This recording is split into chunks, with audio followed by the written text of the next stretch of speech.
શહેરની યુવતી સાથે નારાયણ સાંઈ સામે નોંધાયેલી બળાત્કારની ઘટનામાં નારાયણની અંગત સેવિકા અને સહ આરોપી જમનાના આજે 7 દિવસના રિમાન્ડ પૂરા થતાં પોલીસ દ્વારા કોર્ટમાં રજૂ કરી વધુ 7 દિવસના રિમાન્ડની માંગણી કરાઈ હતી, જેથી કોર્ટે તેના વધુ 3 દિવસના રિમાન્ડ મંજૂર કર્યા હતા। શહેરના જહાંગીરપુરા પોલીસ મથકે એક યુવતી દ્વારા 6 ઓક્ટોબરના રોજ નારાયણ સાંઈ સામે બળાત્કારની ફરિયાદ નોંધાવાઈ હતી અને આ ફરિયાદમાં નારાયણ સાંઈનો અંગત સેવક હનુમાન ઉર્ફે કૌશલ ઠાકુર અને અંગત સેવિકા ગંગા અને જમના સામે મદદગારી કરી હોવાનો ઉલ્લેખ કરાયો હતો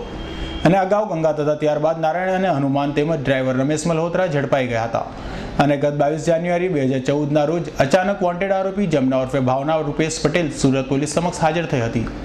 અને જમનાને કોર્ટમાં રજૂ કરી પોલીસે 28મી જાન્યુઆરી બપોરે સુધીના 7 દિવસના રિમાન્ડ મેળવ્યા હતા, જે કે આજે તેના રિમાન્ડ પૂર્ણ થતાં ફરી પોલીસે તેને કોર્ટમાં રજૂ કરી હતી અને વધુ પૂછપરછ માટે પોલીસે 7 દિવસના રિમાન્ડની માંગણી કરી હતી। ત્યારે બંને પક્ષના વકીલોની દલીલો સાંભળ્યા બાદ નામદાર કોર્ટે જમનાના વધુ 3 દિવસના રિમાન્ડ મંજૂર કર્યા હતા।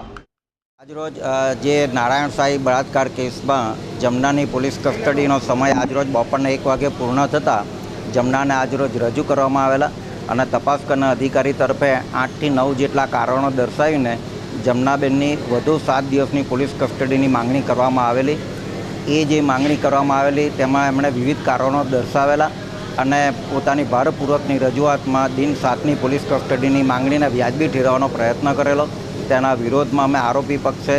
દરેક જે મુદ્દાઓ રજૂ કરવામાં આવેલા એનું ખંડન કરવામાં આવેલું અને બંને પક્ષનાઓની વિગતવાર રજૂઆત બાદ આજરોજ અત્યારે નામદાર કોર્ટે જમનાબેનની પોલીસ કસ્ટડી 31 તારીખે બપોરના 3 વાગ્યા સુધીની મંજૂર કરેલી છે, એટલે વધુ દિન 3ની પોલીસ કસ્ટડીની માંગણી અંશતઃ મંજૂર કરેલી છે। આજરોજ જે કંઈ પણ એ લોકોની જે પોલીસ કસ્ટડીમાં વન ઓફ ધી રીઝન એવું પણ હતું કે જમનાનું જે કંઈ કહેવાતા બાળક સંબંધે તપાસ કરવાની છે, એ જે એ લોકોની રજૂઆતનો અમારા બચાવ પક્ષ તરફે સખત વિરોધ કરવામાં આવેલો। લેખિતમાં પણ રજૂઆત કરવામાં આવી કે એ આરોપી બાઈની એની પોતાની નિજી જિંદગીને લગતા સ્પર્શતો પ્રશ્ન છે, એ બાબતે કોઈ પણ હજુ અત્યાર સુધીમાં કોઈ પ્રકરણ નથી, કોઈ કોર્ટ કેસો થયા નથી, કોઈ પ્રકરણો થતી, ત્યારે આરોપી બાઈની એ